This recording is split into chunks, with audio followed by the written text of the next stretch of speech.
You are reading but remember nothing? Then this video is really for you. One of the important steps is at last, so stay tuned there. Hello, dears. Number 1. Storytelling method. Explain concept to an imaginary class or a person. Sounds funny, right? But it is the best way to know if you know the topic well or not. So try this once, at least. Making notes. About notes making, I had already made a video with detailed information. You can find that at the description box. Now, in short, make notes by yourself once you have gone through the concept or a chapter. This will help you to know on what information you are lacking behind.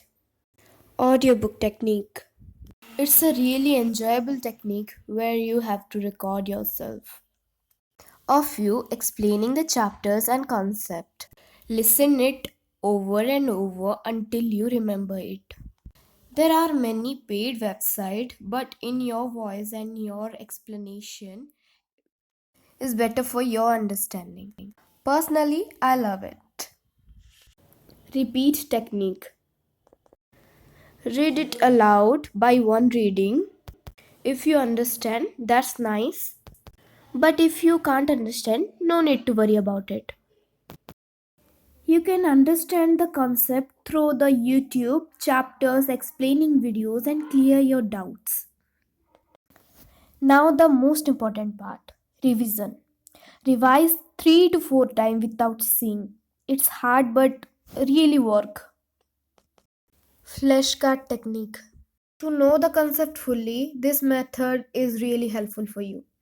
Let's take an example, maths. You can write maths formula in the small color paper which will look attractive and brain try to remember it. Same in every subject. Now the most important step.